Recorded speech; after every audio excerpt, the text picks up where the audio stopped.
Okay, so we are working through exercise 10D and we are working through question 3 in this question, which reads, 3 letters are chosen at random from the word heart and arranged in a row.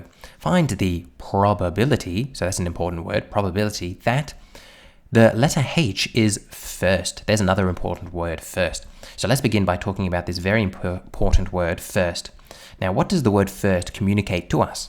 Well, it tells us that the order matters. The order matters. Now, if the order matters, is this going to be a combination? Order matters, or a combination or a permutation question? Well, it's going to be a permutation question because the order matters. Permutation. Now, because it's a probability question, we're finding the probability that H is first. So that's going to equal the restricted, which is going to be all the different permutations where H is first, divided by my unrestricted. So this is just simply all the different permutations of getting these 5 letters into a 3-letter word. So that's what we're trying to find out here. And as you can see here, I've written down restricted and unrestricted. These are the 2 things we're trying to find. So let's begin with that restricted. So this is finding all the different ways I can begin with the letter H. So I'm trying to find H first here. So all the different ways that I can get H being first. And as always, with math, there's lots of different ways you can approach questions. So you could say, well, I'm going to put down 3 spaces because I know I have 3 letters. And then I'm going to ask the question, well, how many choices do I have for my first space? Well, I know that H has to be first. H has to be first. So that means the first letter here has to be H, which means I only have one option because there's one H. So I have one option for this position right here. How many options do I have for my second position? Well, now that H is gone, I have 4 options left.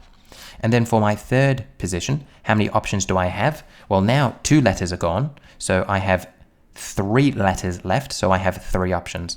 I then simply am going to multiply all of those together, and that's going to give me 12. So my first one, and actually I'm going to be very pedantic, and I'm going to write that in black, and then I'm going to highlight it in blue, because this thing has to look pretty as well. I mean, what are we doing if it doesn't look good? So that right there is going to be 12. Hey presto. Now, is there another way we could get that 12? Well, there absolutely is. Another way you could do it is simply by going, well, I know that the first position is taken, right? It's gone. So it's almost like I'm going 1 times. So all that really matters, all the different permutations really come down to these 2 letters here. So I know that I have 4 letters I'm dealing with because H is gone, and I'm trying to figure out 2 ways I can arrange them. So like that. So what will that be? Well, that 1 really isn't going to affect anything. So really, to find what the restricted is, it's simply I have 4 letters and I'm trying to put them into 2 positions. You get your trusty CAS out. Here we go. Oh, I've already done this. So let me just get rid of this. No, I'm going to go here. I'm going to go menu. I'm going to go probability. I'm going to go permutations.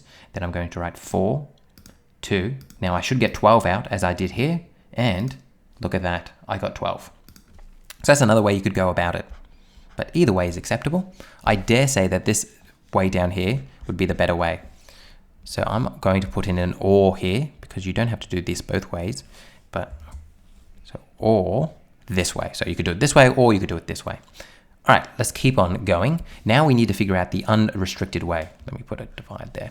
Unrestricted meaning just all the different permutations of the word heart, of the letters from the word heart into a 3-letter word. And again, you could draw spaces if you wanted to. You could draw like the places that you're trying to fill. So you're trying to fill these 3 spaces. So you could say, all right, how many options do I have for my first position? Well, I have 5 because it is a 5-letter word. And then for the second position, I have 4. And then for the third position, I have 3. I multiply all of those together. 5 by 4 is 20 times 3 is 60. So it will be 60 here. Then I get that. Oh, it's green.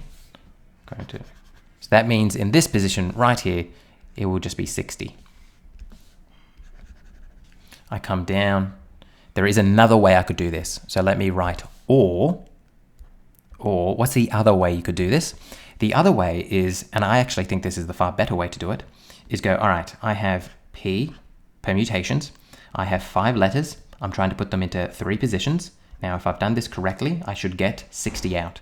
So I get them here, I get my CAS out, I go menu, probability, permutations. I have 5 letters, I'm putting them in 3 positions, and my answer is, hey presto, 60. Huzzah. So I'm going to write 60 here. I get my green highlighter and I shade that in just like that. So there are 2 ways of getting it. Then we come back up here. Now, what is my answer going to be? Well, this is going to be 12 over 60 is 1 over 5. If you had trouble simplifying this, you could just divide both by 2 first and say, well, 12 divided by 2 is... you could divide both by 6 first. 12 divided by 6 is 2. 60 divided by 6 is 10. And then 1 over 5. But as I said, hopefully you can just look at that and see that it's 1 over 5. And that would be your final answer.